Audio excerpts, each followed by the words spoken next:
Hello everybody, here we are today talking about the Detroit Red Wings and their recent slump as well as what's going to happen next. So before we get into that, please make sure to subscribe if you're new to me or hockey, whatever the case may be. That being said, let's get on into it.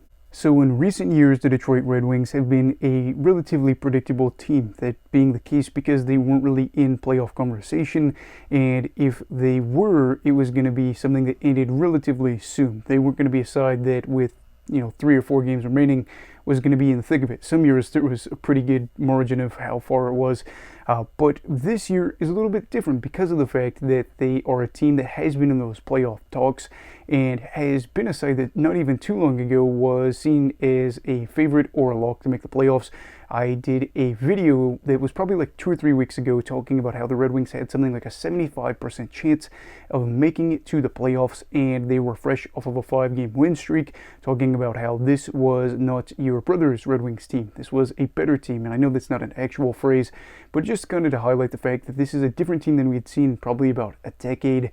And after that, things kind of fell apart. They have lost 6 in a row, and they are a side that has seen their playoff odds plummet from about 75% to about 33.6%, and they're left wondering what's going to happen in that time too. They went from having a nice little cushion in the wild card spot to being completely out of the wild card spot and being a team on the out looking in and wondering if they're going to be able to make it. Who's been a team that's been a benefactor of this? It's been the New York Islanders, as they had a 6-game win streak recently snapped, but still have seen their postseason odds surge as the Red Wings have faded, and now we're left wondering what's going to happen for Detroit in this season. Well, the reality is it's going to come down to their final 17 games. There are a lot of things that they can't control in this stretch, but with these remaining 17 games, it is still plenty of time to get things together and do your part to be able to get into the playoffs. And I think that these next 5 games for the Red Wings are going to be absolutely vital to determining whether or not they'll make the playoffs. They play the Arizona Coyotes,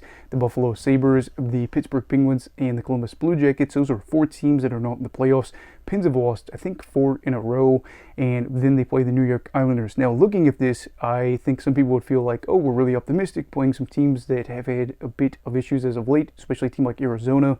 However, the other night, Detroit got beat 7-2 in a rough game against Buffalo. It might have been 7-3. Regardless, the fact remains that they got beat pretty handily by the Sabres, and by no means is this a lock if they make it. However, if they get through that, they set themselves up really nicely for that 5th game against the Islanders, who have a game in hand over them. And with a good stretch in those 5 games, we'll probably say, well, we helped ourselves out by beating the teams we were supposed to and beat a team that very well could kick us out of the playoffs. So that 5-game run right there is just going to be the case. If they go 0, 2, and 3, they're done. It's over. And then if they do make it through that 5-game spell, they still have a daunting 6-game span where they face some good sides: the Nashville Predators, the Washington Capitals, Carolina Hurricanes, Florida Panthers, Tampa Bay Lightning, and the New York Rangers. Now, some of those teams may not make the playoffs, Washington likely being the most expected candidate out of all those teams. However, a lot of these teams have been playing well as of late, or are division leaders, or are contending for the division, or are sides like Tampa Bay that could really use a boost for their playoff hopes. And you are seeing a world where these next 11 games are going to be just vital for how this team does. Now, looking at Tankathon.com, they have the Red Wings having the easiest or 18th easiest remaining strength of schedule. But I got to be honest, I think that looking at these 11 games and even their final 7 games, nothing really feels like a cakewalk. And again, I know that some of these teams that we talked about earlier aren't in the playoffs, but they still are going to be looking to pose a challenge, and the Red Wings have a lot of work to do in front of them. Now, the good news is the Islanders aren't the only team that is about the same spot as them. The Red Wings being 2 points back of the Tampa Bay Lightning. So I talked about how in that second stretch of games, that 6-game span, they play the Bolts. That's going to be really vital to helping them out and then possibly hurting Tampa Bay's playoff chances, and just kind of sets an interesting stage for the wild card. Now, there are 2 routes we can go here. The first route being that they make the playoffs. That is the what's next. What happens if they make the playoffs? A lot of this kind of gets brushed under the rug about how there were some concerns with 17 games left to go about how their season looked, and everybody's happy. The playoff drought is over, and maybe, just maybe, they go out there and win round 2. Who knows? Maybe the whole thing. That would be really terrific, and that is the positive mindset. So then what happens if they miss the playoffs? I think that there is a lot of negativity surrounding this, mainly because this year was expected to be a good one for Detroit. And while I don't think everybody was dead set on the Red Wings making the playoffs, plenty of people in and around the organization and just the fan base, and plenty of people probably within the NHL too, are thinking that this year is going to be the year that they might be able to crack through and in their playoff drought. Personally, I think I had Detroit like 6th in the division for my season previews at the beginning of the year. So I guess this is still going to be a better season than what we've seen so far, from what my expectations were. However, at the end of the day, I have to say, if they miss the playoffs after looking like they probably should have been there at about the 60-game mark, it's still going to be frustrating because of the fact that now it'll stretch into 8 seasons, which in and of itself isn't anything special. But you got to think, something as simple as a kid starting high school and graduating college, that's the longness or the length of this span that they've been outside of the playoffs. Somebody could have started high school and graduated college and not been able to see their beloved team in the postseason, but it goes further than that too. Again, you have a lot of questions about why can't this team crack through? Yes, they're young, and yes, they have some prospects that are still in the pool, but they are a side that is far from being a lock. It's not like they are, third in the division right now. They are a fringe playoff team at the moment, and then again, I think that it really becomes next year is pivotal to them to making the playoffs, because if they don't, then I think a lot of questions start to swirl around this team and, some other things that we won't get into now.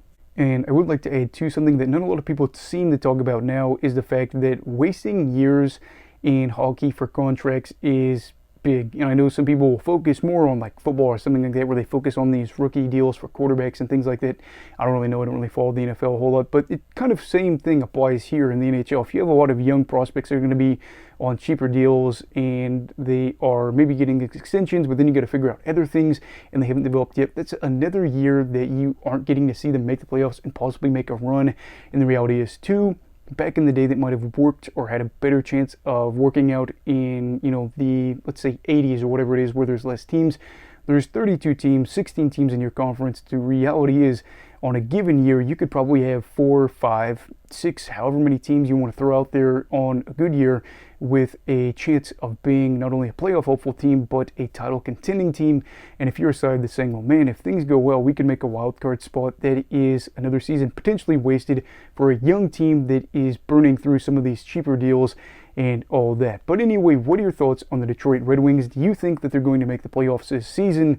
Why or why not? Personally, I think at the moment I'm leaning possibly yes. I don't know if I trust the Islanders to get there, but I don't really know if I trust the Red Wings goalie situation either. So it's kind of a 50-50 for me. But anyway, again, let me know your thoughts down below in the comments. Please make sure to like this video if you enjoyed it. Subscribe if you're new. Everybody stay safe. Have a great night. And you go love hockey, all right. Goodbye, Brigadiers and Brigadettes. This is your captain signing off. Have a great night.